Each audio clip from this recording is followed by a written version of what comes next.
Opinions and views expressed on this podcast are for informational purposes and do not constitute therapy, clinical advice, or psychiatric diagnosis, and should not be used as a basis for medical or health-related decisions. There was a time when I believed in humanity, and that time is long gone. Many things have changed, and I was forced to believe only.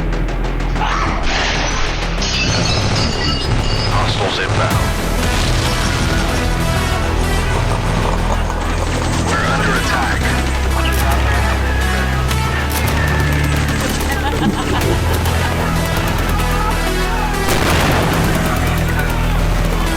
losing ground.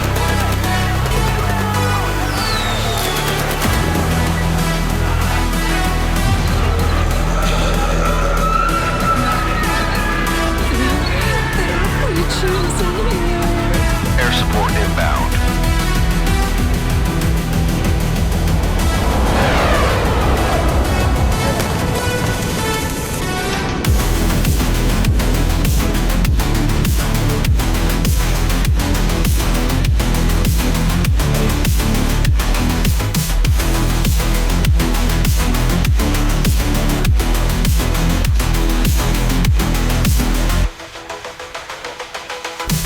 Welcome to Mind Maps, where we survey the psyche and navigate the mental terrain of modern actions and attitudes.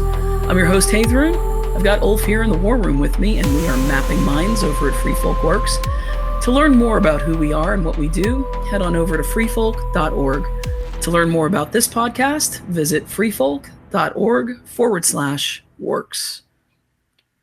Welcome, my son. Welcome to the machine. Yeah, little Pink Floyd reference there. Good stuff, Pink Floyd.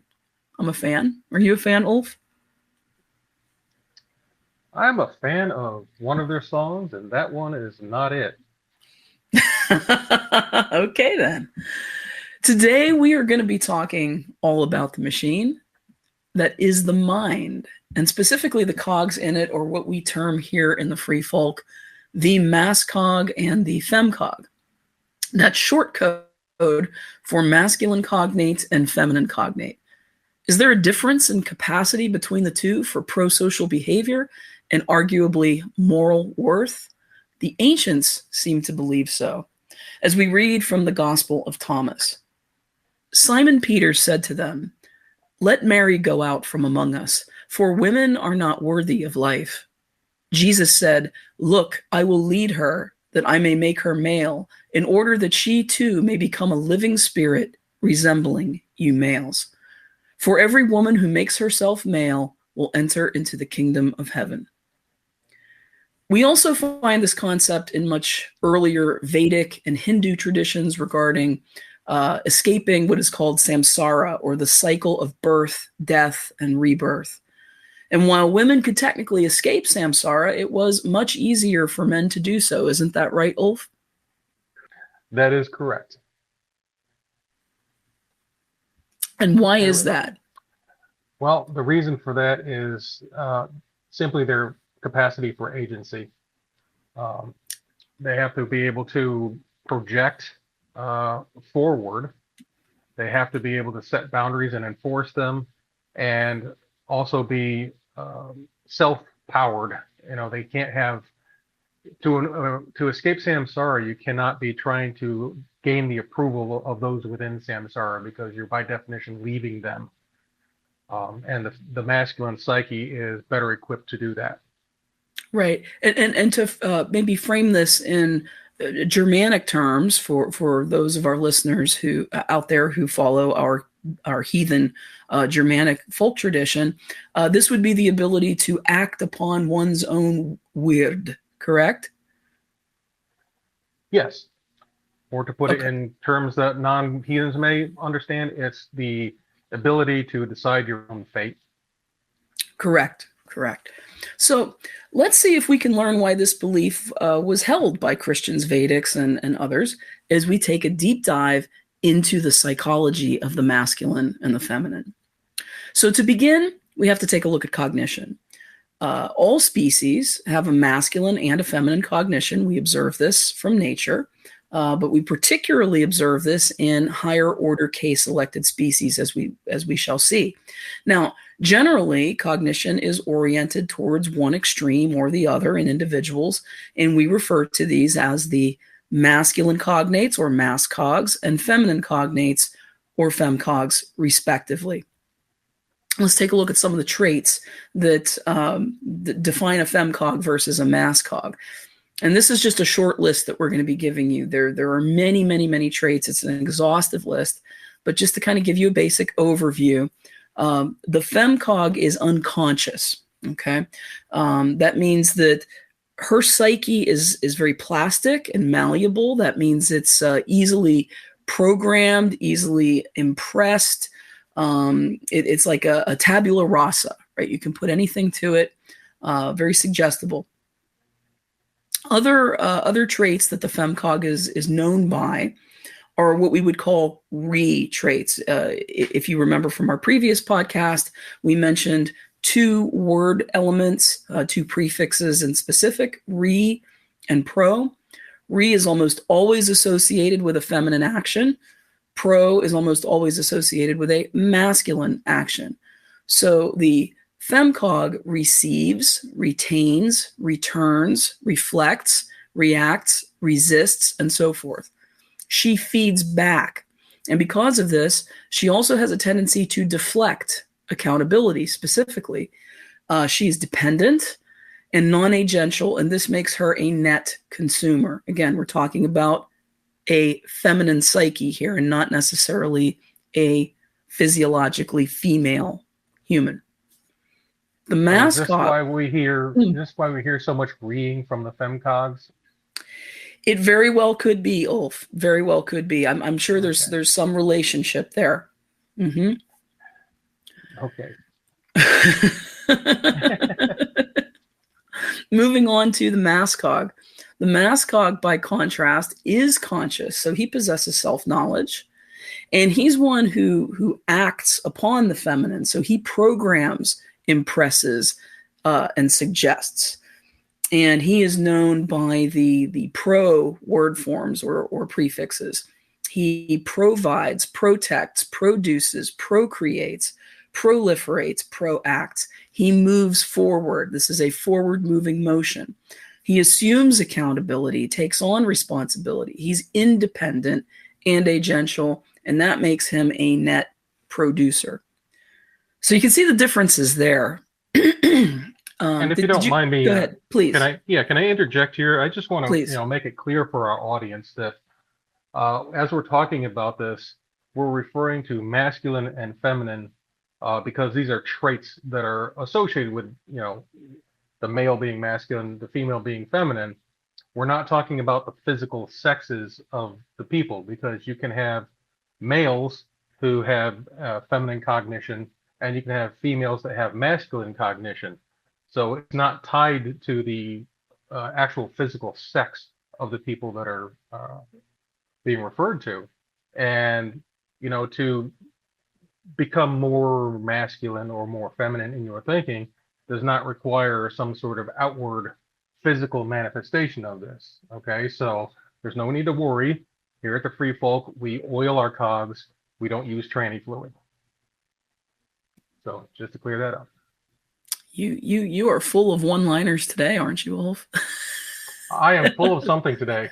It's Good Friday. Yeah, did you know that we're recording this on Good Friday? It is. And do we know why it is Good Friday? Let's not go there. Oh. That's enough one-liners for one show. Okay.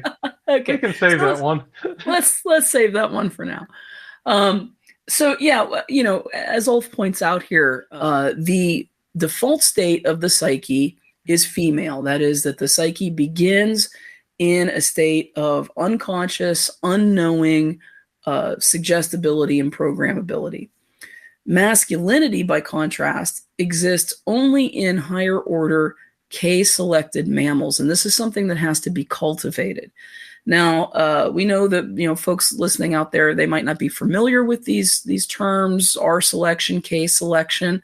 These are reproductive strategies. And Ulf, if you would just very briefly kind of give us an overview of R versus K for the benefit of our listeners.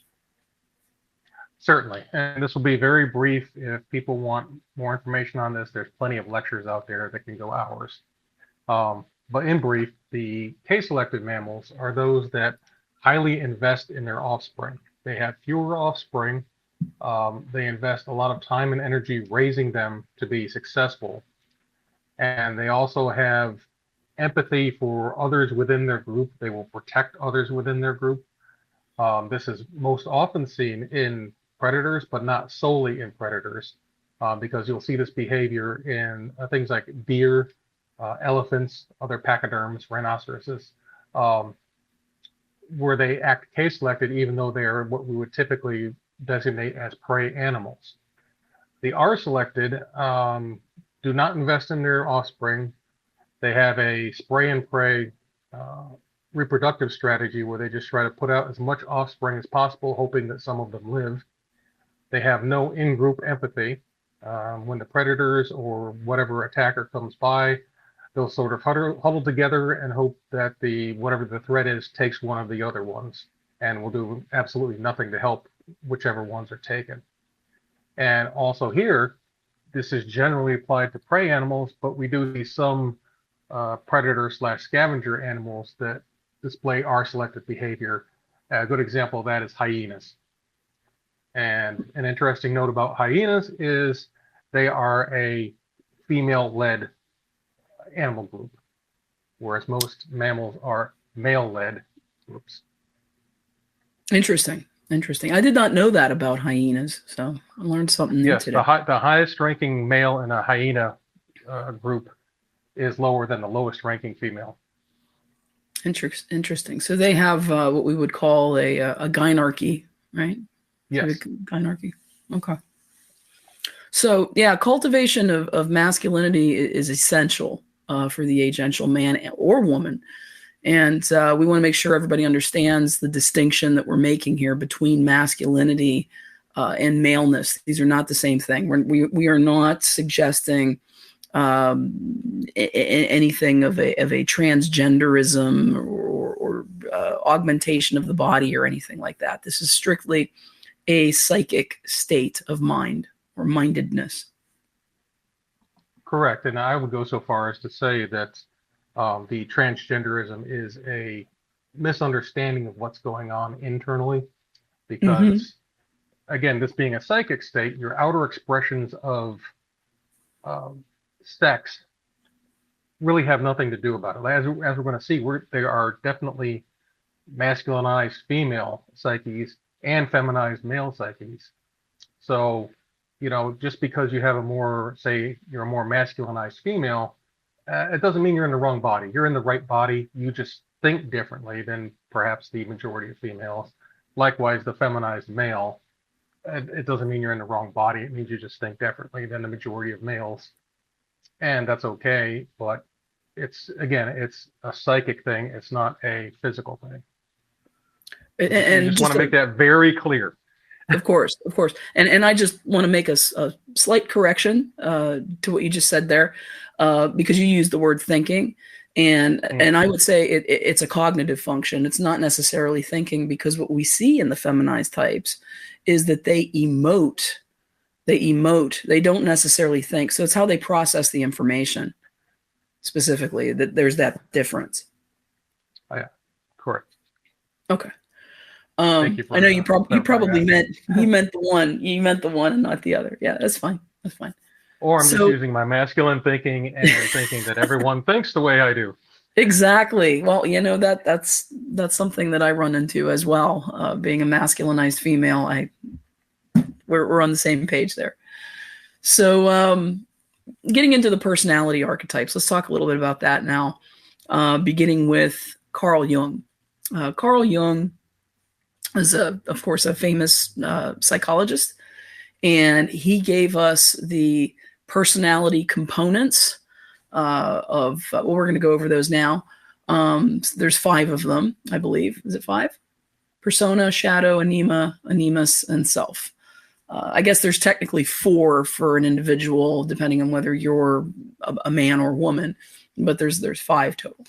So starting with the persona. The persona is the mask, and this is what we present to the world. Okay, and it serves 2 purposes. The persona is there to present to others what we want them to see, but it's also there to conceal from others what we do not want them to see. Okay. Then there's the shadow, and the shadow is the repressed and unwanted aspects of the personality.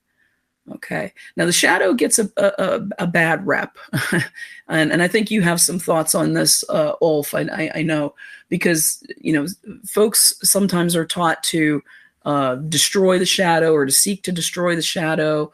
And not contend with it. But that's not true. We must contend with it, right? If we're going to be healthy and integrated. What are some of the bad things that can happen if we don't contend with the shadow?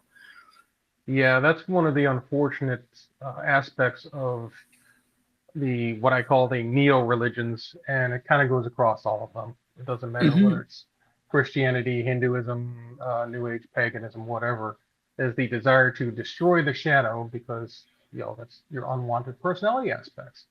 So the problem is, as Jung points out in many of his works, is that if you actually try to repress or destroy the shadow, you'll become possessed by it. It'll come back stronger. And what you really need to do is you need to understand these personality aspects that you don't like, accept them, and integrate them into your psyche. And in fact, you cannot become a fully integrated individual, as far as Jung is concerned, without integrating the shadow. Right. So this love and light only view that, again, primarily femcogs like to have, is actually quite destructive to the psyche. Yes, and we agree in the Free Folk that this is necessary, that this personality integration of all the aspects of the personality are essential to becoming an agential being. So we hold that position as well.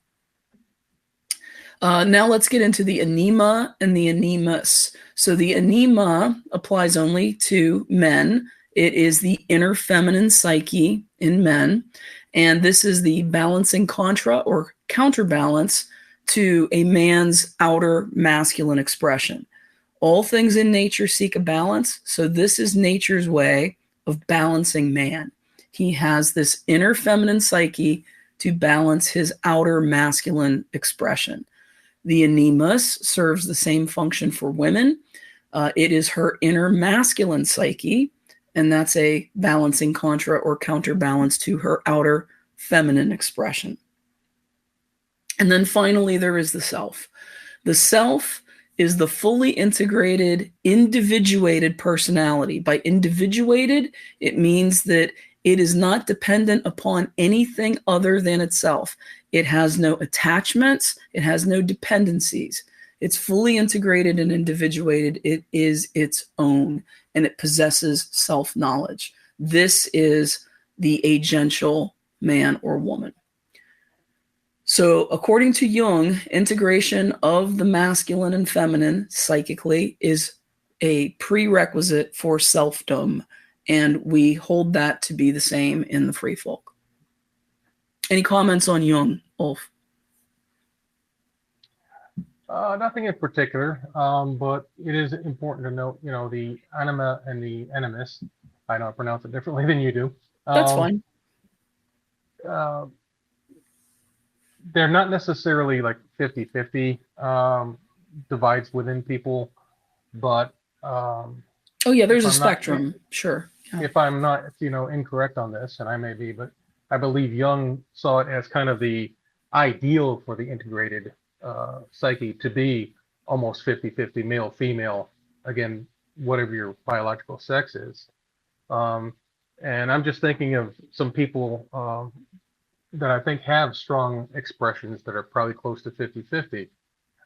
One who would have a strong anima would be the Danish actor Mads Mikkelsen, who is known for playing masculine characters, often villains.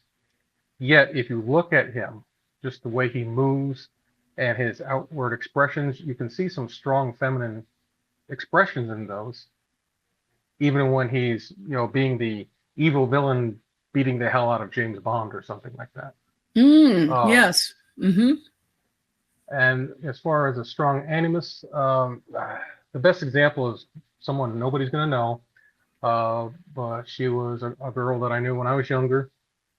And she was one of these types where she could go out hunting, shoot a deer, drag it back, hang it up, skin it out, gut it out, be up to her elbows in blood, go wash up, and a half hour later be in the pink dress, going to town on a date, swaying the hips and being what you would expect a girly girl to be. So she had strong expressions of both, and they were pretty close to 50-50 in her personality. So we can see that, examples in just the people around us. Just observe people. You can't do like the Gen X used to do and go to the mall and observe people, but, just go out there and observe people, look at their actions, see their physical expressions, the way they express themselves verbally or whatnot, and you'll pick up where they have these both aspects within their psyche, no matter who it is. And you can kind of get a feel of how much of each they have. And to me, it's an interesting thing to do. I like doing the people watching thing. Oh, I do too. And I think that's how we learn best. I mean, certainly, I know you and I both are observers of nature, and people are part of nature. And I know I learn best by direct observation. And also, I used to know somebody as well in my past. There was a girl who was, we were very close friends. We'll put it that way, very close friends. And she was like a sister soul to me, and was very much like the girl you just described. It had this perfect balance, it would seem, of the masculine and the feminine. And she could, in her case, she was a mechanic, so she could be up to her elbows in oil and grease, and working on a car or a truck or something like that. And then put on a black mini dress and go to the opera with her boyfriend. So yeah, I know the type. And I think this is also why when you see people couple, because we're talking about these different aspects, they will seek out somebody who complements basically what they're lacking, both mentally and physically, right? So the woman's going to be attracted to a man, obviously, because he complements her physically, but psychically, they're going to be looking for somebody who has the parts that they don't have, right? So you could have, like you say, if like a feminized male, or a feminine male rather, who may then be attracted to a more masculine woman, and that would work, right? That would work for them. So moving on to, I will call a distant student of Jung, Michael Tsarion, one of my favorite researchers and authors. I've been a fan and a follower of his work for many years. And the part of his work we're going to get into as part of today's discussion are some archetypes that he breaks out in his book, Dragon Mother. Now, Tsarion was a huge student of Erich Neumann, who was a protege of Jung. So Neumann kind of forms a bridge between Jung's work and Tsarion's work. But we're not going to get into Neumann's work as part of this discussion. But I do mention him because if our listeners are interested in these archetypes, pardon me, I would recommend that you not only read Jung and Tsarion, but also read Neumann. And I would read Jung first, and then Neumann, and then Tsarion. So you kind of get the full story, right? Because Neumann builds on Jung, and then Tsarion builds on Neumann. So we're going to jump ahead to Tsarion here. So in Dragon Mother, Tsarion identifies two different types of people. Two different types of personality archetypes specifically. And he uses the words authentic and inauthentic to describe them. The authentic personalities are healthy, agential products of what Tsarion cites as a benign mother. Okay. Now, by benign, that doesn't necessarily mean that she was a good mother. She just didn't harm her children. Okay, there's a distinction there.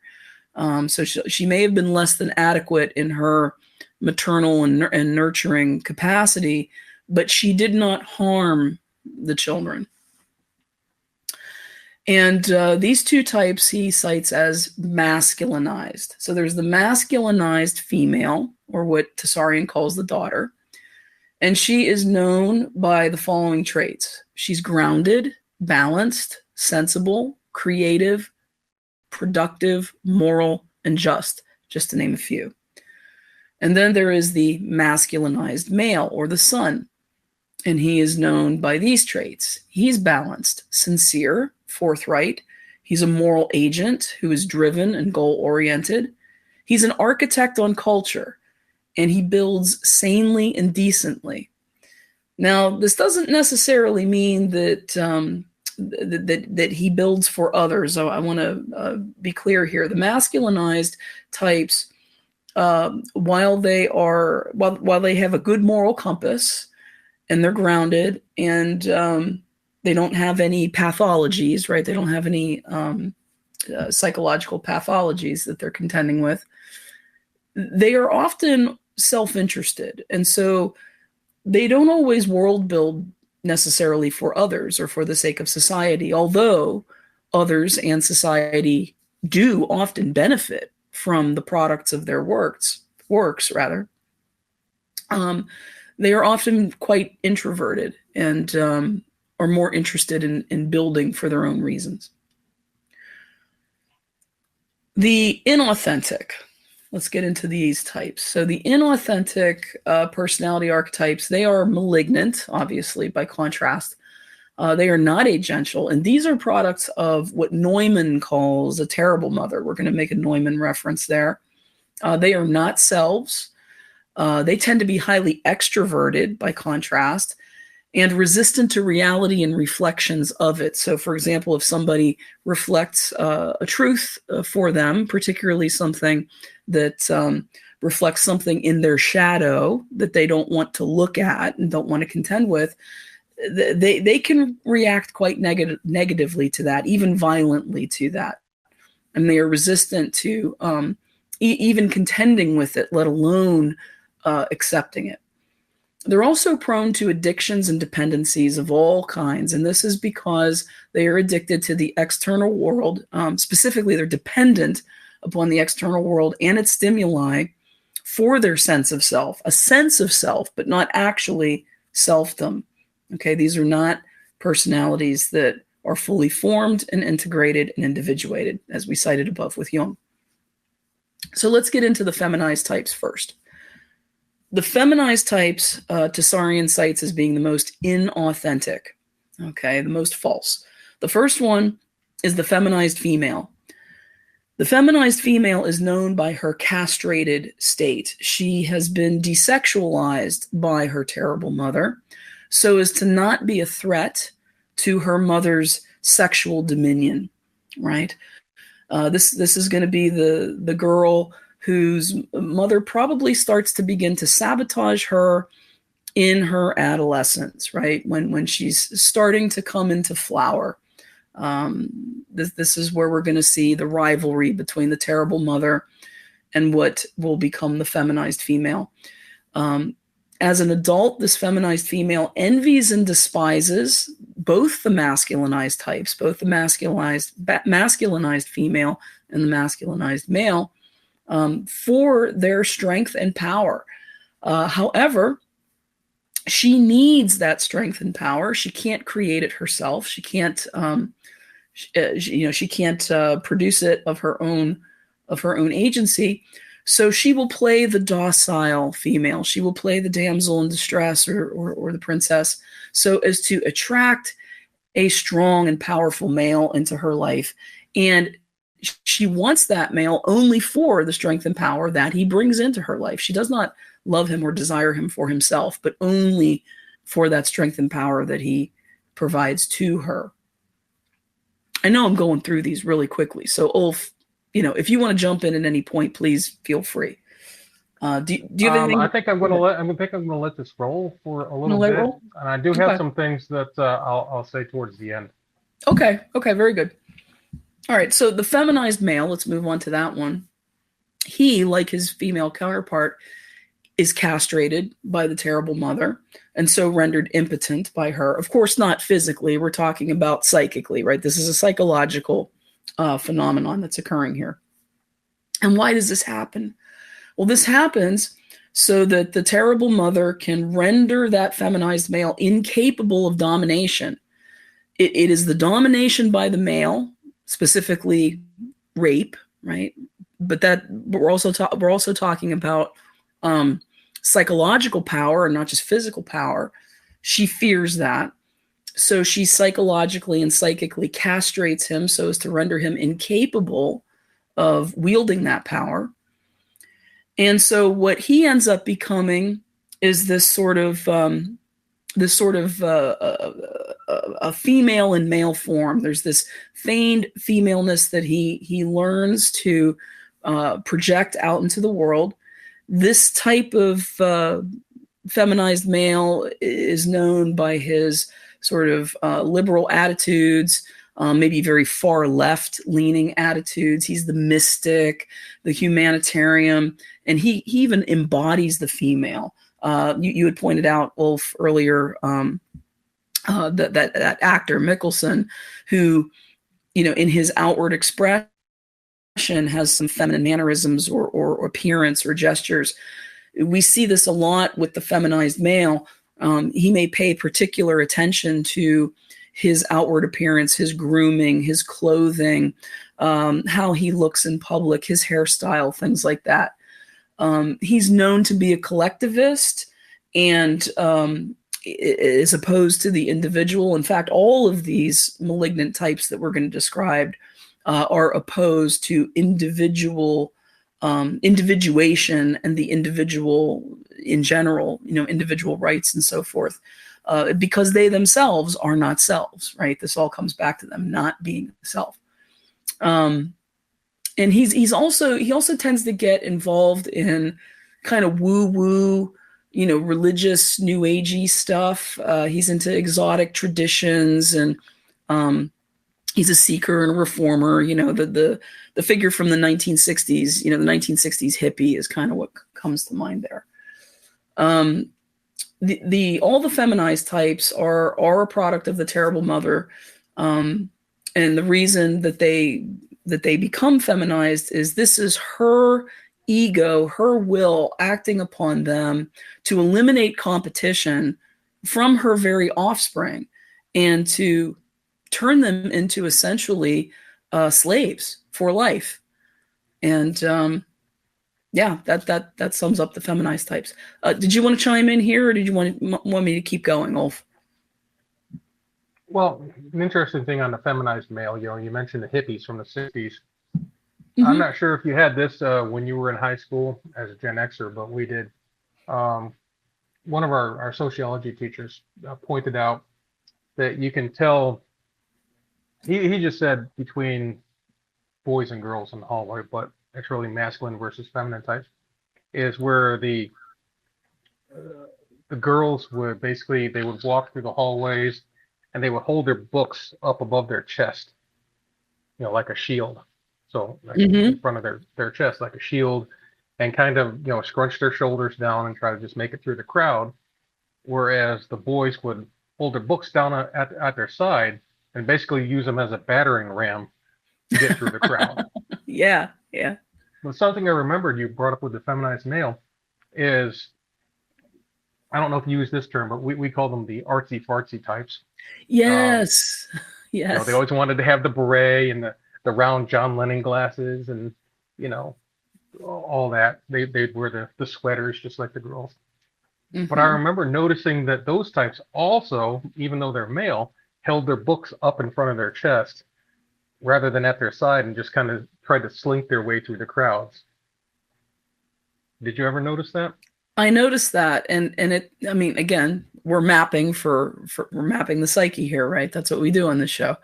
So, to me, that tells me that they are aware of their vulnerability. they feel unsafe. They know that they may not know, but they don't believe that they have any weapons with which to defend themselves psychically, socially, emotionally, right? So their body expresses that by them choosing to take up books as a shield, right? Their body takes on a defensive posture in response to that. Yeah. Right. Whereas the more masculine types would, like I said, use their books as a battering ram, and they had their other hand free to either push you out of the way or punch you if you, if you didn't comply, basically. So it's the awareness that, yes, we do have a power. They're school books, but we can use them as a weapon. Right.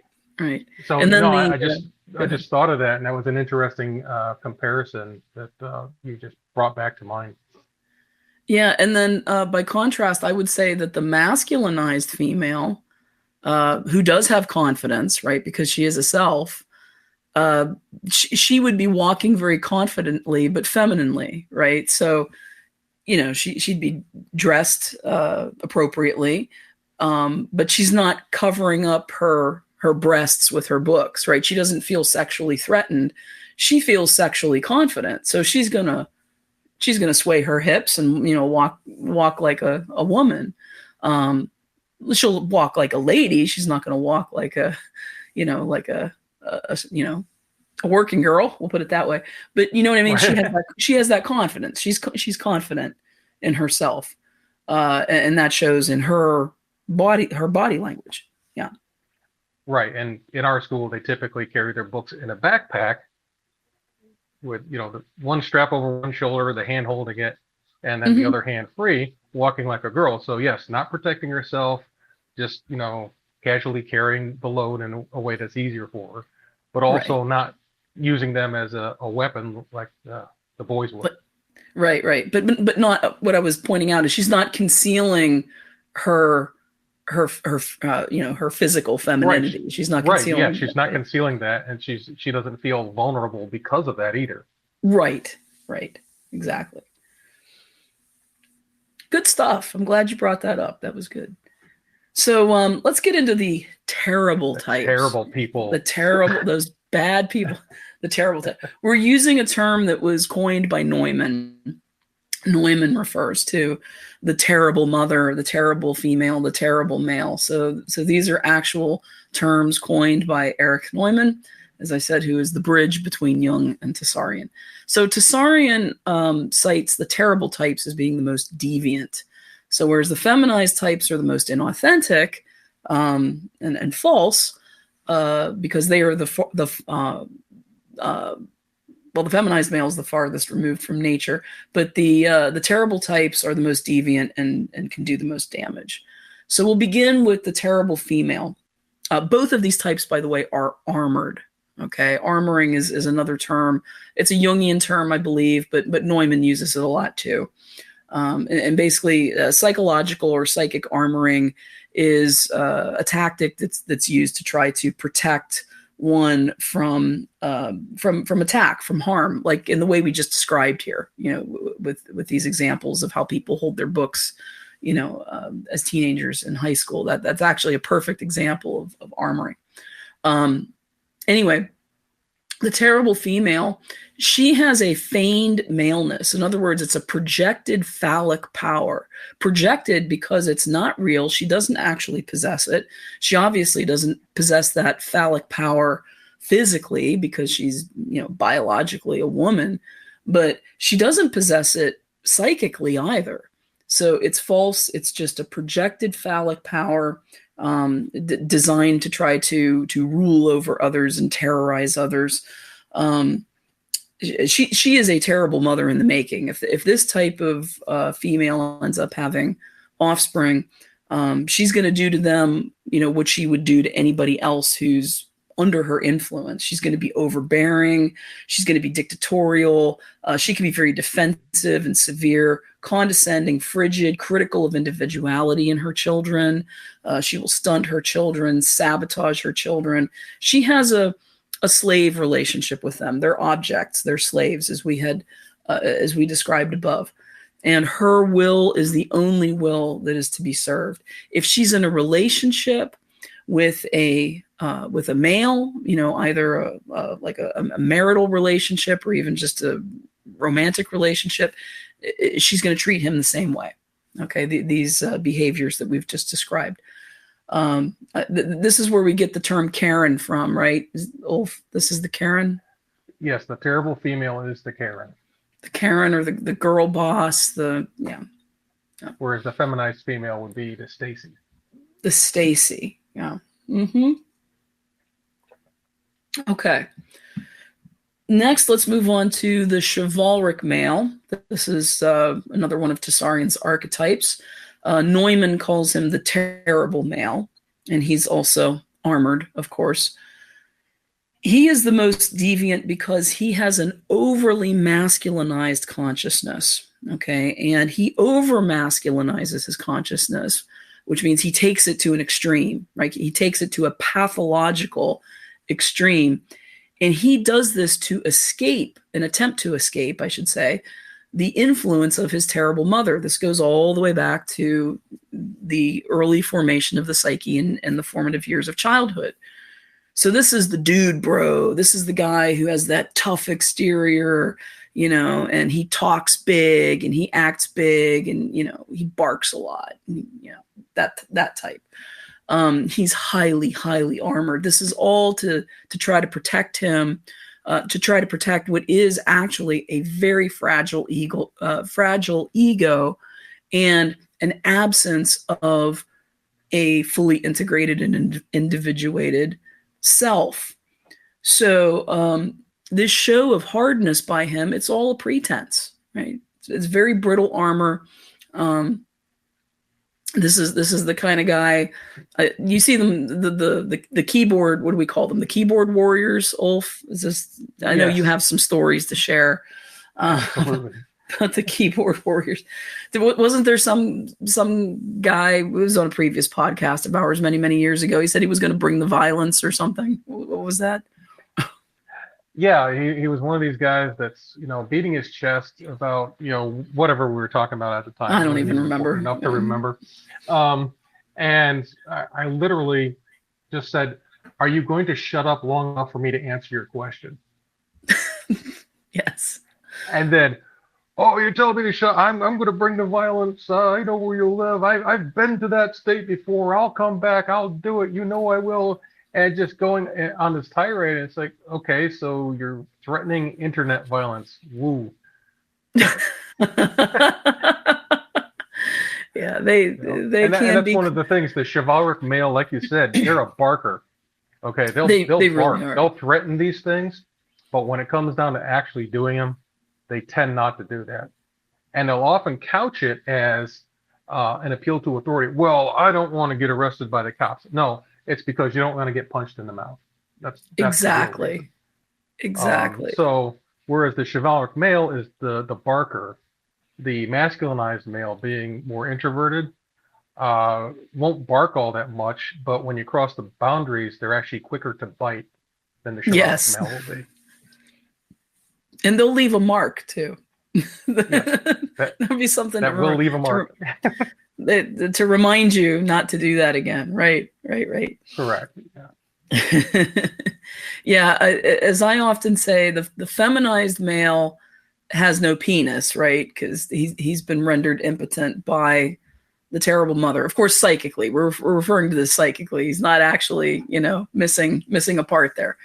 But psychically, again, I always say the chivalric male, who's also known as the white knight, this is another term for him. He has no balls, right? He has, phallic power psychically that he could wield, but he doesn't have the balls. He doesn't have the will, right? He's kind of a pussy. That's how we put it. Now the chivalric male. I remember telling chivalric males, what you're trying to get them just to take a little agency in their life. Sure. I ought to do this. I ought to do that. It's like, well, then do it. Well, no, because then I'll have to fight with her. And I'll tell them, look, here's what you do. Here's how you solve this. Okay. Yeah. Okay. What do I do? Okay. Go into your bedroom. Okay. Go into the closet And in the upper left of the closet, you're going to find a little silk pouch. Okay. That's what your wife keeps your balls in. And you need to take those out and sew them back on. And all these things will become possible. Like magic. Like magic. Like magic. It's amazing. It really is. I mean, a lot of these guys benefit from, just having a good mentor or coach or even just a good friend, like an older guy, wiser guy that they can work with to get that stuff sorted out. Yeah. Right. And, I could even recommend that guys, do what old fashioned guys used to do, either take up a martial art or go to a gym where they do boxing or something like that. And go punch some people in the face and get punched yourself. And this removes a lot of that anxiety. It makes you're either going to grow your balls out or you're going to quit. One way or the other. Right. It's a healthy expression for men to do. You can get your frustrations out, get more physically fit. And honestly, if the time comes, you then know what it's like to get punched in the face. Oh yeah. It's not going to surprise you. Every guy needs to have that experience. Absolutely. So the chivalric male, he is also a world builder, like the masculine types are. Masculine males and masculine females are world builders. The chivalric male is a world builder too. However, his interest is in building a world that's customized for types like himself and for the comfort and security of the feminized females, right? So these guys, they are obsessed with control and centralization of control and control systems and bureaucracies and, orthodoxy and all this sort of thing. Because this, again, they are afraid. They feel vulnerable. They're aware of their vulnerability. So they build all of this control, all these systems of control to keep them safe.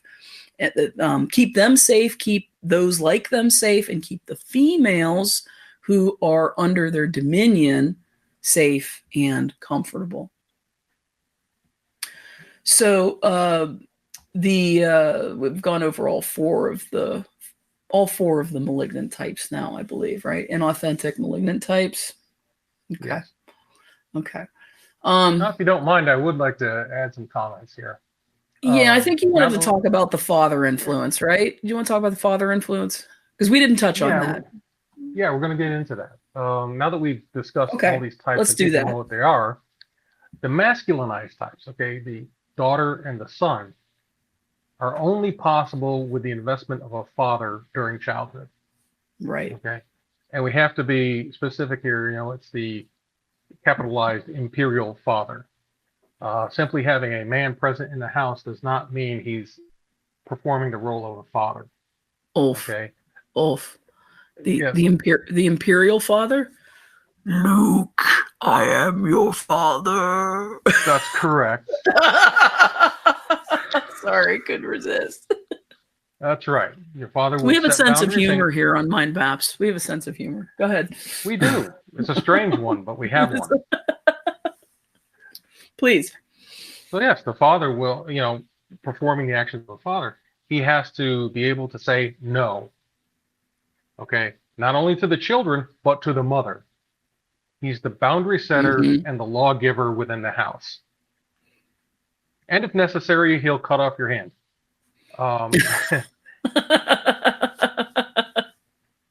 Okay, and this is very... that seems to be a family tradition.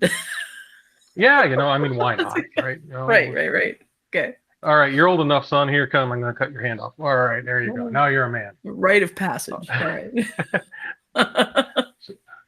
So, I lost my train of thought with that. We're talking about father investment. Yeah. But anyway, the father investment, it's most important in, the formative years, because the mother, especially with young children, she's going to coddle them. She's going to say yes to everything. She's going to want to make them stop crying and everything. And it's going to be the father's job, again, to be the lawgiver, the boundary setter.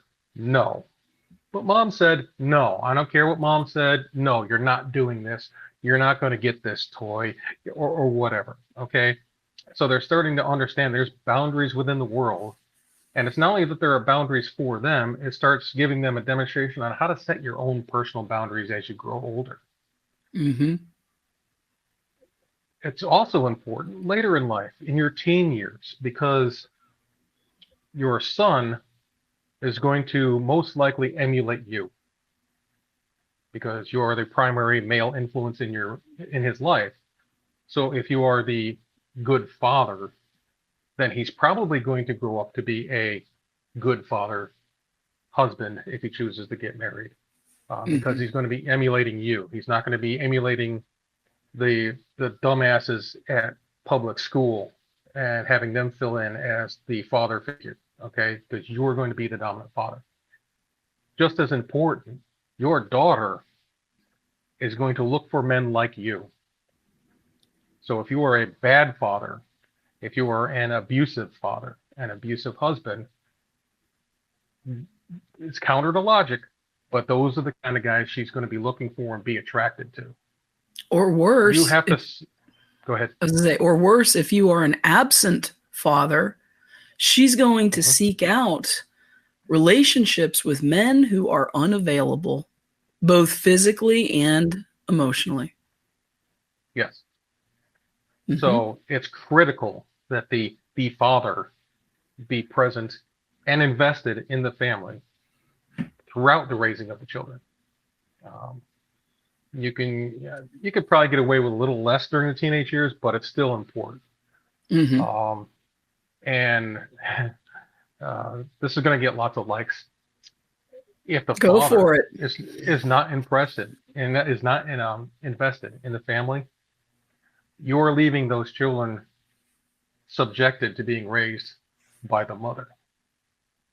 Okay, so they can have an effective single mom raising, even if there's a man in the house, if he's not invested as a father. If he's just the simpy wimp, happy wife, happy life, do whatever she says. She's raising your kids the same as if she were a single mom.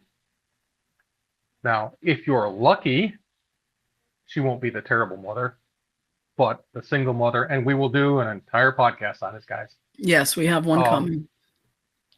She will generally create the feminized female and to a lesser extent the chivalric male.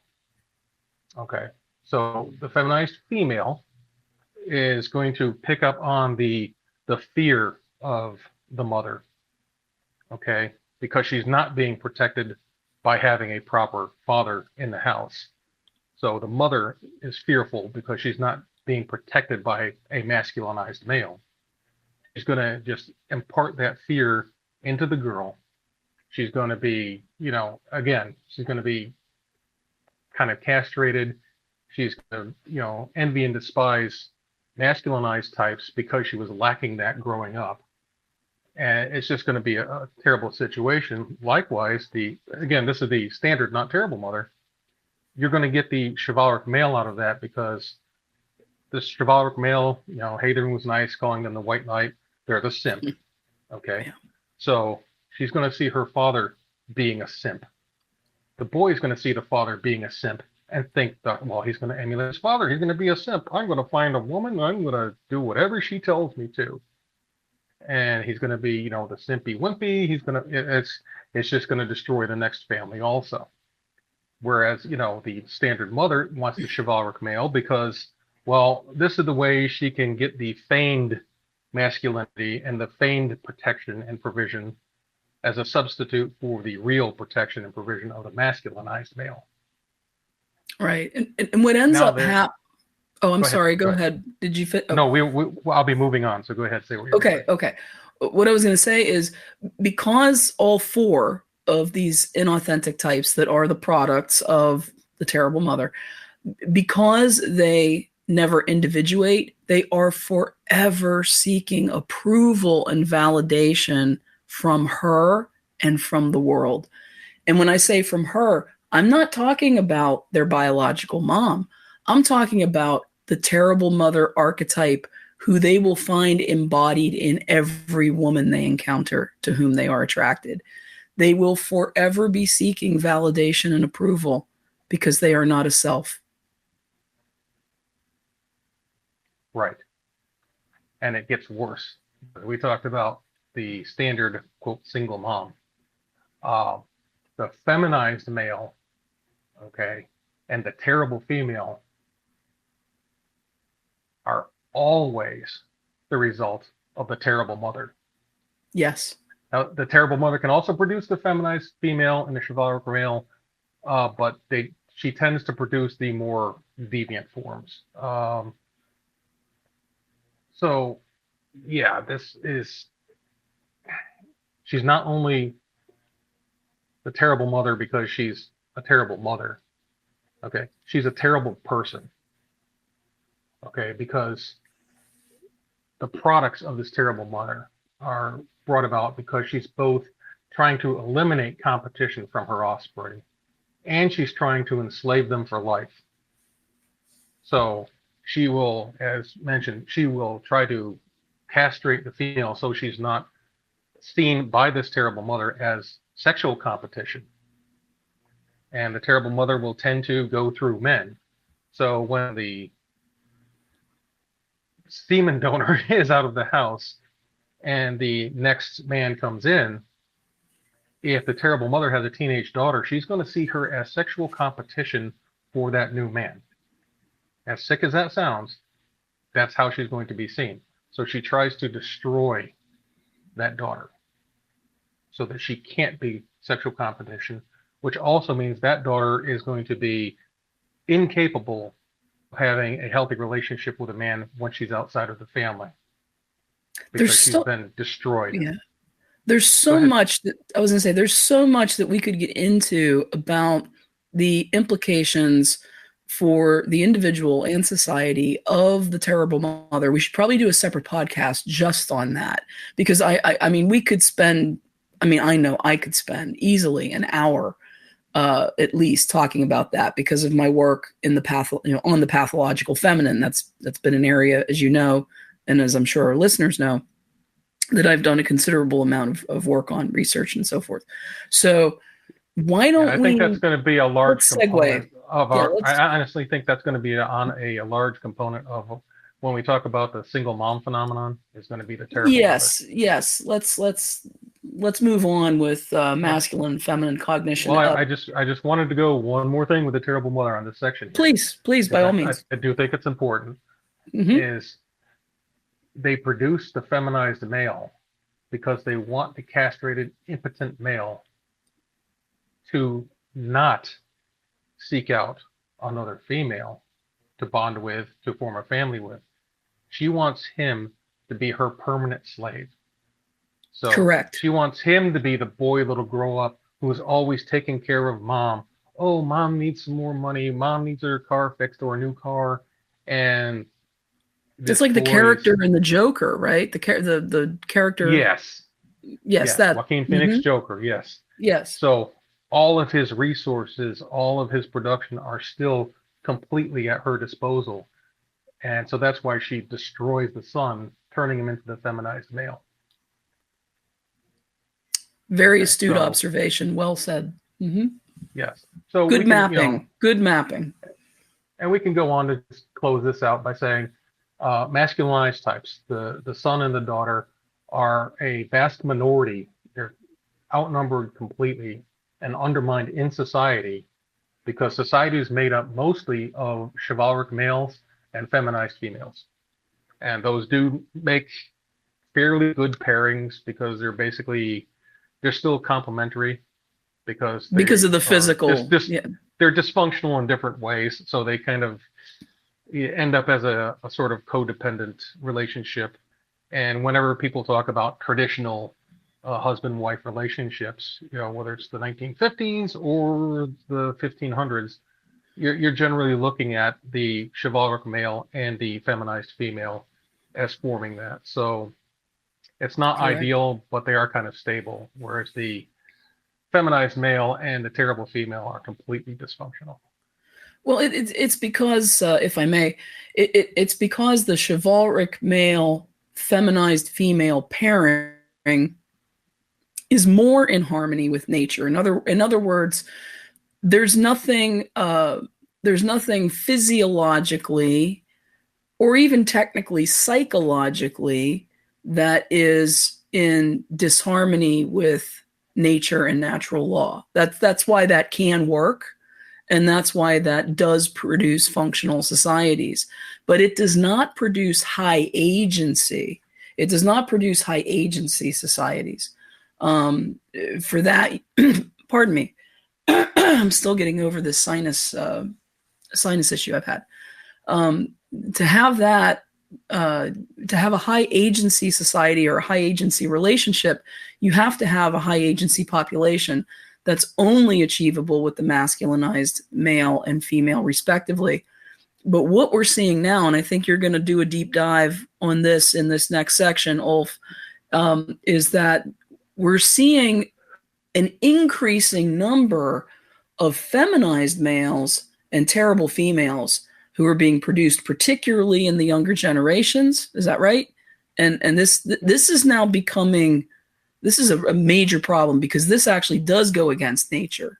Now we're seeing expressions in men and women that are against nature and natural law, and then we have these pairings that are not reproductively viable, right? Right.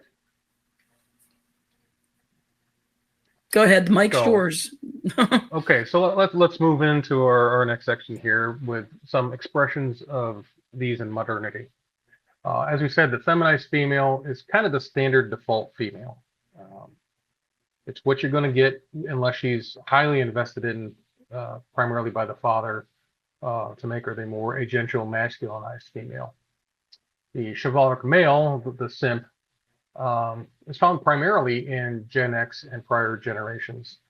And again, this is kind of the feigned masculine male.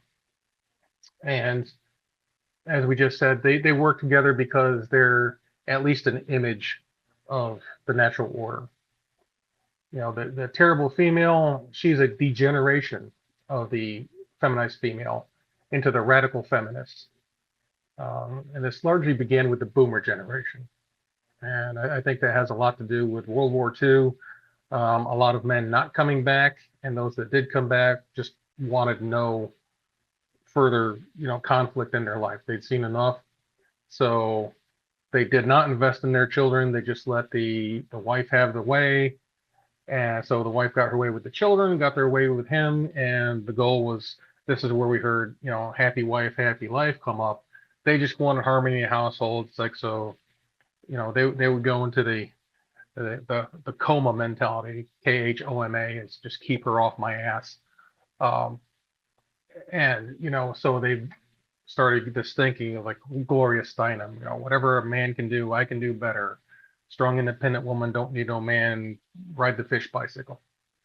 Okay. And then that degenerated further to third and fourth wave feminism that we're dealing with now. Again, terrible female. They're not good at being female, and they're terrible people.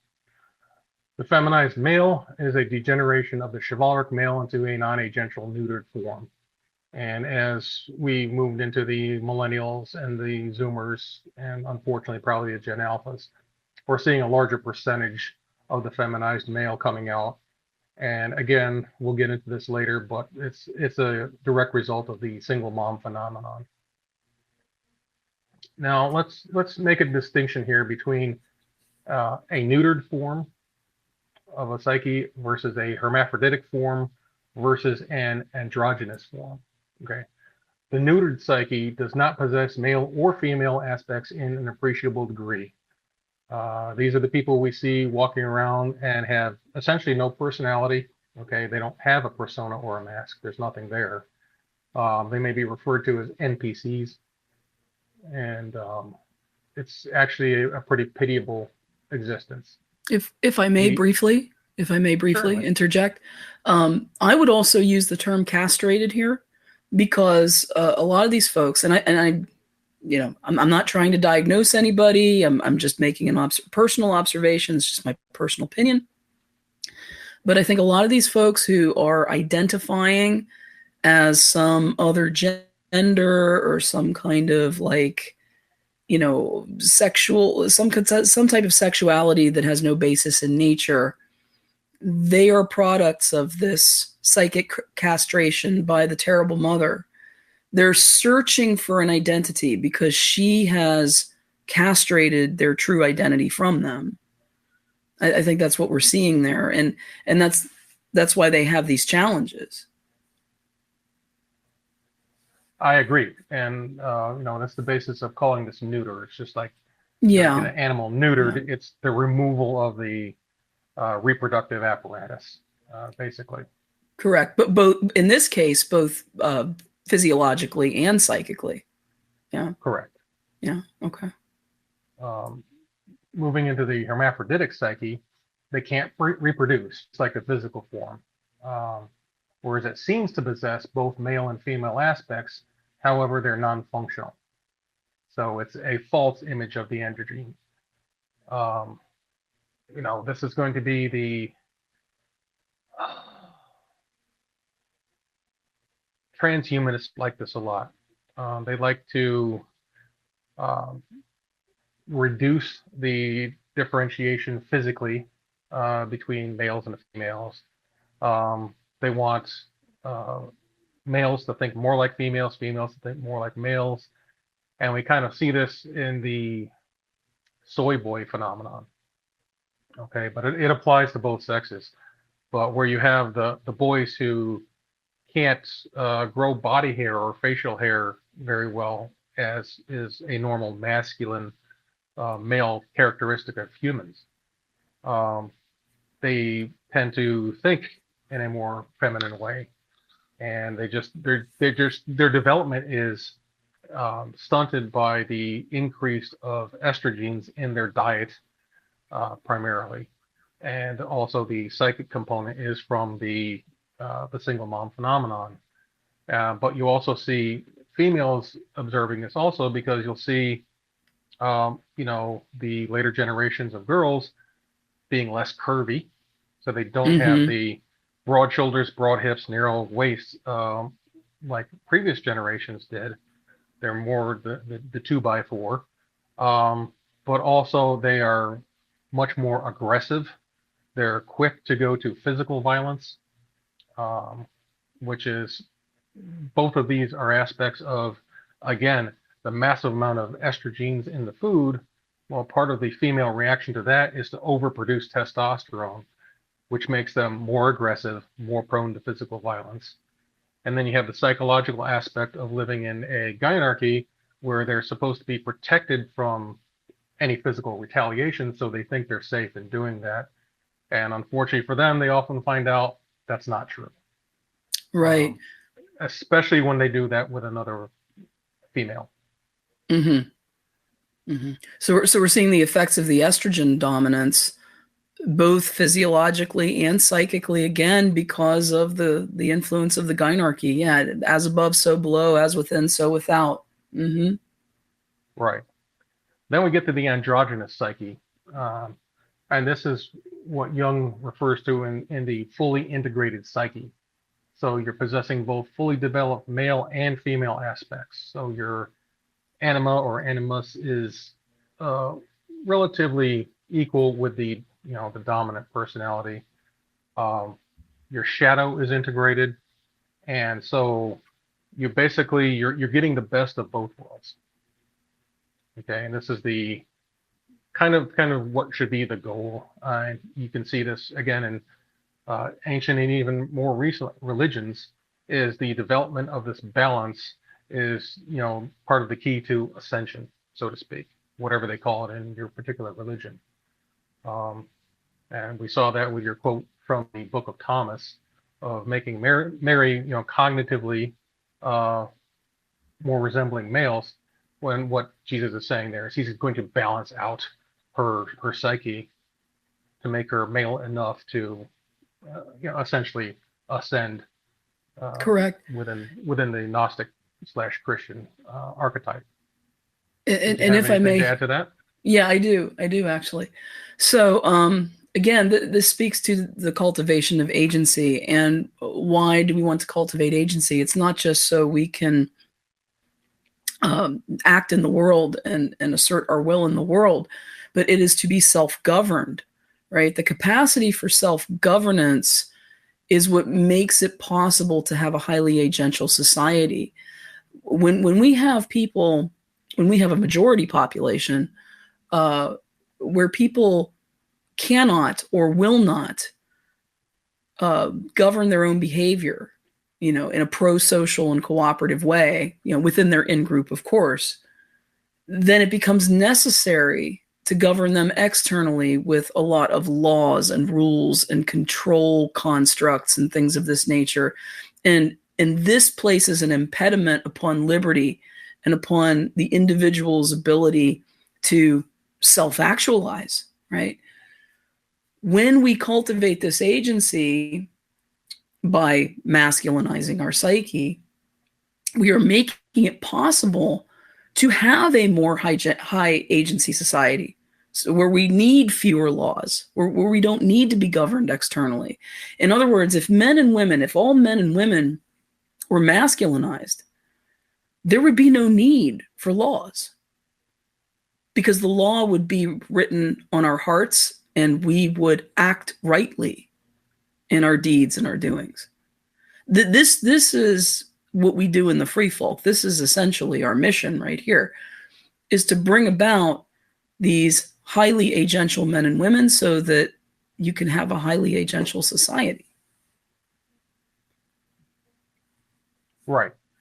So the masculinized society would be kind of the old trope of, a man's handshake is his bond, and would make an agreement with each other verbally, they'd shake hands on it, and it would be fully expected, and rightly so at those times, that both would uphold their uphold their end of the deal.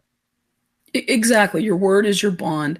And when everybody respects that and honors that and lives that, you don't need contracts. You don't need written rules. You don't need courts of justice. You don't need correctional facilities. You don't need any of this. Right. And the few times where, that didn't work out, it was pretty harshly punished societally, if not criminally. Right. And we've lost that also again with the feminized gynarchic society that we have of, well, I have some comments on that. Yeah, I have some comments on that too. So if we can get away from, holding our end of the deal after the other person already committed to their end of the deal, well, then we get a little bit more. And then, of course, the feminine desire to, have the responsibility of a toddler and the accountability of a fetus won't enforce any social consequences for that, because, well, if I enforce social consequences on this when I do it, then they'll be enforced on me. So I don't want to be responsible. Therefore, I won't hold anyone else responsible. And we have this absolute dumpster fire of a society that we live in now because of this lack of masculinity. So definitely want to hear your input on this. Well, I'm just gonna riff off of what you just said there about protecting people from accountability because they themselves don't want to be held accountable. A phenomenon that I have observed in my personal relationships, professional relationships, I've watched, observed relationships of others, and this is going to entail relationships between males, right? So physiologically, males are masculine. Their sex is masculine, so they possess some of that just by what nature has given them. But I've seen interactions between a chivalric male and a feminized male, where the chivalric male protects the feminized male from the just consequences of his bad behavior in the same way the same chivalric male would do so with a feminized female, be it his wife, his mother, his daughter, whomever. It's astounding to now see this play out psychically between males.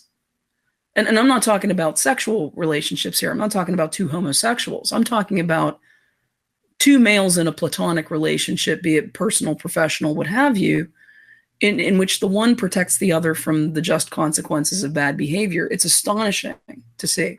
Not something we would have seen in the past at all. In other words, we don't see men calling out other men for their bad behavior anymore. and holding them accountable for it. Right. Yeah. And we You can all can't see the hold results of that. You can't hold a society together when the men who are supposed to be the enforcers of law and order and the enforcers of justice just stand down and let other men behave badly without consequence. Your society is doomed. Right, and probably one of the worst examples of this is in the leftist Marxist shithole states where someone will perpetrate a violent crime, and the person who defends themselves from that perpetrator will actually get more prison time than the perpetrator of the crime. Yes. And why is that? Well, it's because we don't have a criminal justice system anymore. We have a criminal justice system. So the criminals in charge of, quote, the justice system are siding with the criminals rather than the person who protects them from themselves from the criminals. Why? Because if anyone figures out that the people in charge are criminals, they don't want them defending themselves against those criminals either, because that would put them in a precarious position. Right. We see how far the terrible mother influence goes. It's a fear motive. It's a fear motive. Yeah. So moving into the implications for society at large, neither the terrible female nor the feminized male can reproduce. And this is physically or, mentally. So they're not putting out any useful works, whether it's philosophy or art or music or architecture or engineering feats or anything like that. They're also not producing viable offspring, let's put it that way. When they do reproduce physically, they produce completely dysfunctional children that are actually pretty likely not to reproduce. And to be honest, the terrible female and masculinized male at this point, they're talking about up to 50% of the females not reproducing of the current generations. That's true of intellectual reproduction as well. It's not just physical reproduction, but mental reproduction. These types, they can't create anything original. They can't come up with an original thought.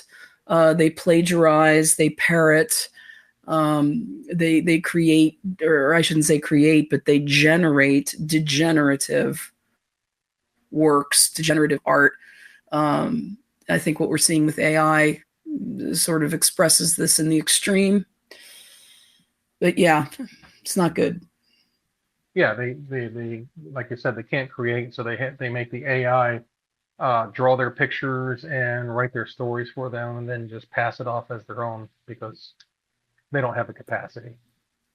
Correct. And unfortunately, this is a different subject. I'm not going to get into it, but these are the people that basically AI is replacing. They're non-functional people that we're having to go to artificial intelligence and eventually probably artificial people to replace them. That'll be another podcast too, but yeah, we've got that. We've got that in the works as well. That's a deep subject, and we're definitely not doing this here. There's a lot that makes up the machine. We're just covering the cogs today, right? Correct. Now, in my opinion, this is likely a correction, and it's correction to the population density problem we have, particularly in urban areas.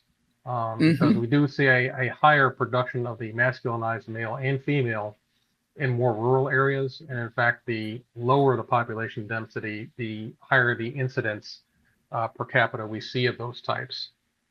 So the more packed in we are, we tend to not do very well. That's the mouse utopia problem, right? Mouse utopia. Yes, we can reference the mouse utopia. It's an experiment. It's a terrible experiment. And what they noticed in mouse utopia is as the population density increased, you saw males adopting feminine characteristics, females becoming extremely hostile, both to the males and in the desire to kill their own offspring. The non-reproducing males, we would also see, attacking and killing the reproducing members. Now, I don't know if you can, use the human motivations of they were envious of the reproducing members at the mouse level, but that's certainly a big motivation for the non-reproducing members of human society, essentially attacking the reproducing members. So you'll see the femcog males absolutely hating the masculinized males. Okay, and also the feminized females, because what are they doing? Oh, that's toxic masculinity. We don't want them being protective because that means they're capable of violence. That means they're capable of violence against us, which means they're not going to let us have our way.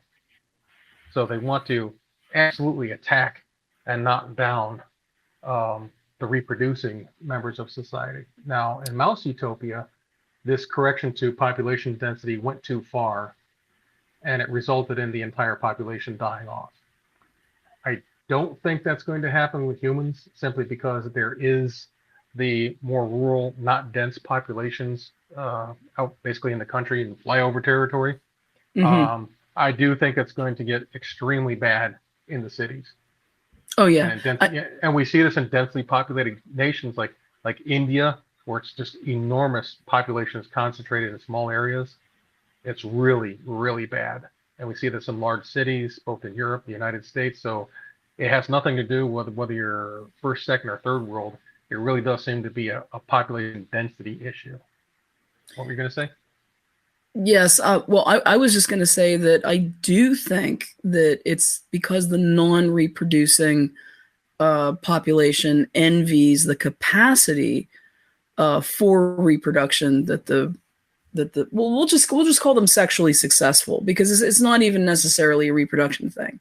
It's that those who are not or cannot, because they've been psychically castrated by the terrible mother, they cannot be sexually successful. They envy those who can be, whether they are or not. That's how I see it. Yes, I believe that's one aspect, but I use reproduction because they also envy those that are essentially capable of reproducing ideas or coming up with their own ideas. Okay, yeah. I'm sorry. When I use the term sexual, of course, I mean it both, mentally and physically, but I realize how that might come across to the audience. Yeah. So you're correct. Okay. You're correct. Yeah. Okay. And, I'll give just one quick example of that. The lesser people, they hate excellence.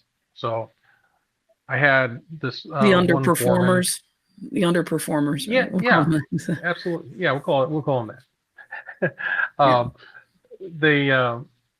I had a foreman, which where I worked they were part of the technical support for the factory, and this guy was a genius. Okay, this was we had a lot of CNC machines. He could program them quickly. He could troubleshoot them quickly. He could repair them. He could do the physical repairs, and we would have the underachievers would have a problems, in the morning. We worked night shift, and they would be spending 10 hours on it and get absolutely nowhere. He would come in half an hour to fix it, and you'd be up and running. Okay, Mm-hmm. and they hated him. They undermined him at every point that they could. Anything they complained. I mean, they complained about him because he walked around with a cup of coffee. Yeah. And it's like, well, why are you complaining about this? You're complaining about this because you're so inept at your job, is you don't have time to go get a coffee. Whereas he can come in and have everything you guys screwed up all day fixed within a couple hours, and now he can relax and walk around with a cup of coffee and see if anything needs attention. So yeah, part of this, it's the envy. They absolutely hate excellence. Yeah, it's the envy of the 4 inauthentic personality types. They envy the agency that is brought about by the masculinization of the psyche in the 2 authentic types. They can't experience their own success. They're not satisfied with their own success. So they covet, despise, and want to destroy the success of those who are capable. Yeah, that's what it is. Right. And, to kind of get it a little bit into politics, this is why the femcog tends towards Marxism, and they also tend towards certain religions that aim at the dregs of society. Why?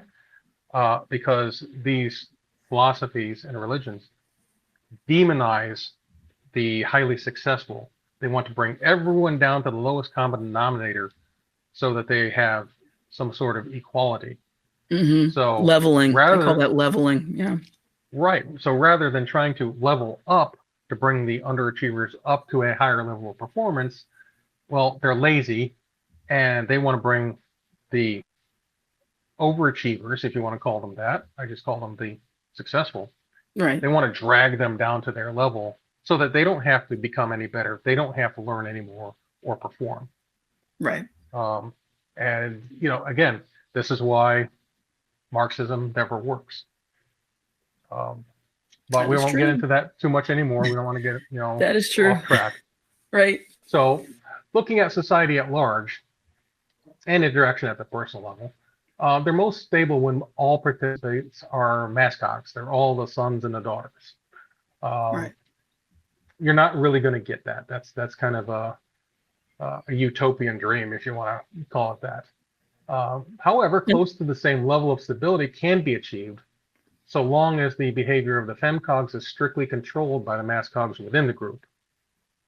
Okay, so you can have a small number of strong masculine cognates, sons and daughters, that are basically directing first function, right? First function.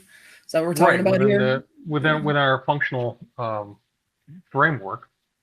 By the way, anyone who wants to learn more about that can go to our Free Folk Telegram channel. It's the very top broadcast we have there. We go into that for about an hour and 15 minutes explaining this. So it's a whole podcast on it. We'll do a podcast on mind maps about it too. I think we should. We should do that. Yeah. At some point. We'll add it to the list. Right. But not a priority because this other one is up. If you want to see it, just go there. Right. It doesn't cost anything. Right. Except time. Okay, so as long as the in this case a healthy society of the feminized female and the chivalric males are directed by the masculinized, the mascogs, you can have a stable society. It's not quite as good as if everyone was a mascog, but it's worked throughout human history because that's how it's been. Right. Okay. That's why the trifunctional system works. That's pretty much correct. That's it. Yeah. Correct. You have the masculine types that create the philosophies and the ideas and the laws, and then you have the masculine and the art. And the art. And yes, I mean art guides society. Look at how much we have today technologically that was based off the imagination of Star Trek. The artists give us our culture as much as the philosophers and the lawmakers do. Absolutely. Right. And, you can say that, artistry in terms of, say, plays or poetry or stories really is philosophy. It's just put in a more entertaining form than reading 8,000 pages of Socrates. Right. And then, of course, the visual and the auditory arts really speak to a deeper level. Right. They communicate to us emotionally and just that really impresses the subconscious when you take that philosophy and put it to music or dance or theater or visual arts. Right. And that's why, we have much more visceral response to songs because what are they? Well, songs are poems put to music. So just reading the lyrics doesn't have anywhere near the effect of hearing the song does. Right. And if you have an artist, a musician, in this case, a composer, who is also a philosopher and writes intentionally, right? They're going to write intentionally. That means they're going to be taking that philosophy, putting it to poetry, and then putting that to music, and then putting that to the human subconscious. That's powerful. That's really, really powerful. Right. So that's also very important. The artistry, not just the dry clinical philosophies and whatnot. And then we move down. We still have the masculinized forms in our second function because they're the enforcers of. But before we go into the second function, may I once again interject? Absolutely. There was a nun. I can't remember when exactly she lived. I want to say it was maybe about 400 or 500 years ago. Her name was Hildegard von Bingen. Now, this, in my opinion, is just an exemplary example of the masculinized female. This woman, of course, she was a nun, so she chose to live outside of society, where she could study mathematics and philosophy and so forth. And she was a mathematician, a philosopher, a musician, a visual artist, a mystic. She was everything that encompasses the first function, and she was brilliant. And she actually created, it was a new form of Gregorian chant. If you have an opportunity to listen to her music, I highly recommend it. Hildegard von Bingen, Germanic nun. Yes, and if I remember correctly, she was 12th century. So it was much earlier than I thought. 12th century. That's a long time ago. So when you would expect that women couldn't do something like that at all, you have this example. Yeah, you've also got your Hypatias of Alexandria. A more recent one would be Margaret Hamilton. Not the Wicked Witch Margaret Hamilton, but this was a programmer for NASA in the 50s and into the 60s, and she wrote most of the programming for the Apollo program flight controls, both in the capsule and for mission control. Again, this is a woman at that time. That was unheard of. And she eventually went on to, be the head of their basically programming division for flight controls and whatnot. And eventually, I believe she chaired one of the boards at MIT. Oh, wow. Could be wrong on that, but yeah. So very high, achieving female, obviously a masculinized female within at that time, still largely androgynous society, the boys' club. So we do see these outliers. And of course, we can look at all the men, the composers, the writers throughout history that were outstanding, that filled that first function.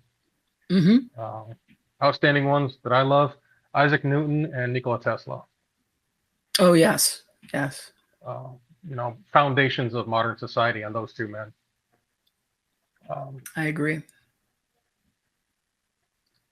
So you were going to get into the second function. Yeah, second function, I believe. Yeah, we can see, the masculine,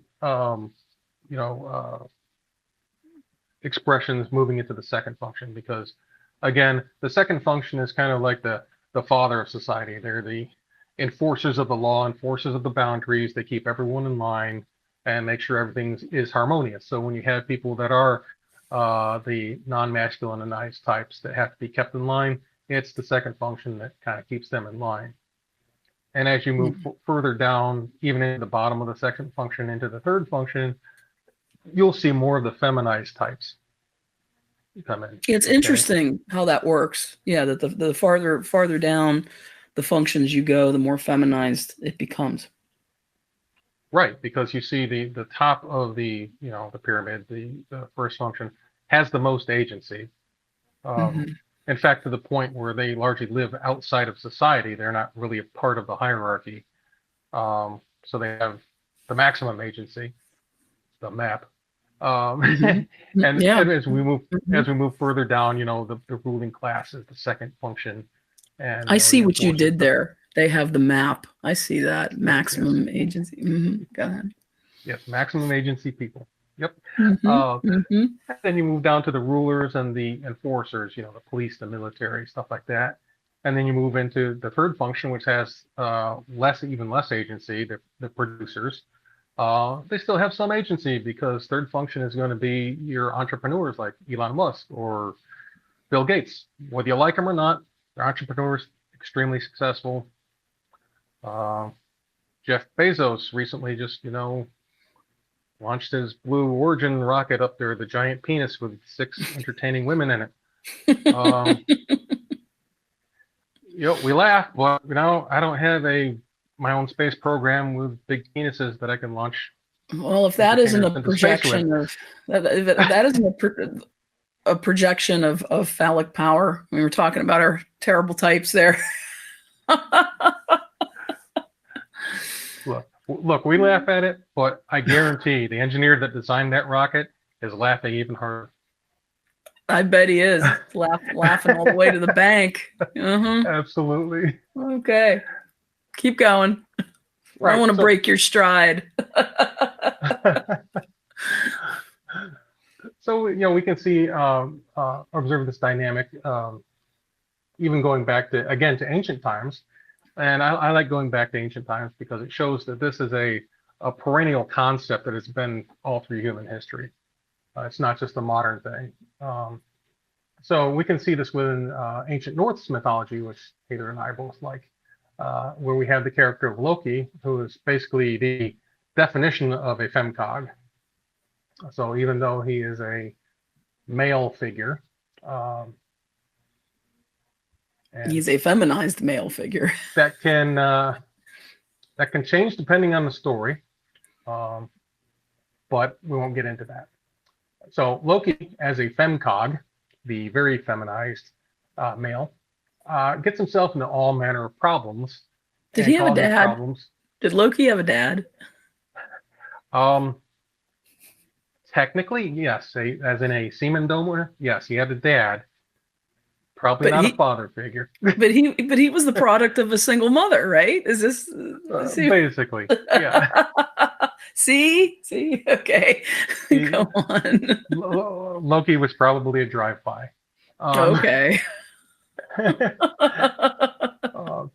So he gets himself into trouble. He causes problems for the Aesir in general when he is allowed to go off and act on his own. Why? Because one of the features of the femcog is they lack impulse control. Right. So they're highly creative. They're very creative. Yeah. Most male musicians, I think, are femcogs, at least in my experience, being a musician. I think they almost have to be. Yeah. There's a lot of, as Terrence Popp would put it, there's a lot of homo suspicion points with male musicians. Yes. But so yeah, they lack impulse control, and another femcog trait is they mistake wants for needs. So yes, if they want something at the moment, they'll go after it as though they need it to survive. Right. And so this is we can see this with Loki when he's on his own. However, when he's under the control of the masculine male figures, most typically it would be Odin or Thor, not only does he not cause trouble, but they harness and direct that creativity to produce some of the most awesome things that the Aesir have. Mjolnir, Odin's ring Draupnir, his spear Gungnir, are all results of Loki usually being forced to correct something he fucked up earlier with Odin and Thor holding his leash. Right. And there's a lot more examples that Loki does of both causing trouble and creating great things. So this is an example of the masculinized, the son and the daughter, controlling the feminized society at large to make things, well, great. Yeah. Let's make society Possibly great. Even great again. I was gonna say, let's make society great again. And if I may put my psychological lens on my eye here and take a look at this through that lens, as opposed to the lens of mythology, which, I mean, I love Norse mythology too. I mean, obviously being a Germanic heathen, it's something that, I've read and enjoy. But mythology serves a purpose, right? It's there to dramatize and communicate to us through symbol and story, physical truths, psychological truths. So let's put the psychological lens on, take a look at this. So Loki here represents creative power, right? Fertility and virility, I would say, in one. He's sort of a self-creating entity. But when and like you said, when that's just sort of left to run wild, it can be quite destructive. But when it is under the headship of Odin, which represents wisdom, and Thor, which represents the will, right? And also masculine virtue, right? We want to create good works to serve humanity, then this greatness is possible. So to take this back to a simple model that I've talked about before on podcasts and people might be familiar with, Plato's tripartite theory of the soul, right? When the lower part of our psyche or soul is governed by what? The heart and the head, the wise logos, and then the spirited will, we can achieve greatness. Wow, look at that. And that's right there in Norse mythology. There must be something to that. Just saying. Right. So in Freudian terms, we have Odin representing the inspirational, the genius, the superego. The woad. Thor represents the woad. Yes. Thor represents the will, the ego, and Loki obviously represents the id. And that's right. Again, Child. the id also has correspondences with young shadow, in that you can't get rid of the id, but you can harness and integrate it into the whole. Again, just like Loki, to make great things. Great things, exactly. It's a superpower when it's properly harnessed and wielded. Excellent. Right. On a more metaphysical level, you need the chaos of the id, because if you have nothing but the order of the will and the genius, you stagnate. So you need some chaos, but you can't have too much. And again, what are we doing? We're aiming for that Aristotelian mean, where you have enough order to keep things stable and enough chaos to progress, to move forward, to create. Exactly. Because the chaos always seeks to expand and the order always seeks to contract, and you have that oscillation. But when you get into a rhythm and you have that perfect or almost perfect balance, and you've got it down to a system, you can enjoy a golden age. That's what happens. And you can enjoy that golden age within yourself as an individual. We're not just talking about at a societal level. This is possible at the individuated level too. Correct. So now that we talked about all these bad things and all these detriments, what are some of the countermeasures we can take? Well, first of all, we have to identify where we are on the spectrum, right? I mean, everybody is coming to this discussion and probably all the personal revelations that it might hold for them personally.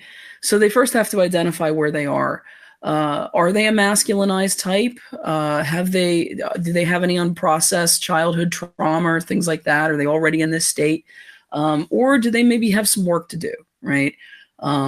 Maybe they do have some wounds there that they haven't contended with as the result of a less than optimal upbringing. Maybe they did have a terrible mother or an absent father or what have you.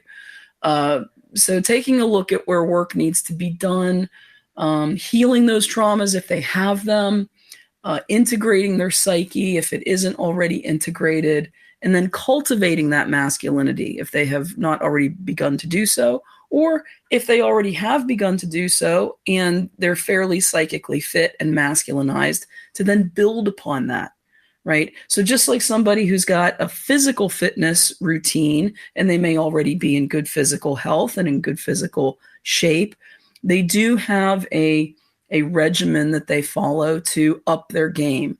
So for someone who's already pretty psychically fit and masculinized, they would then want to look to do that.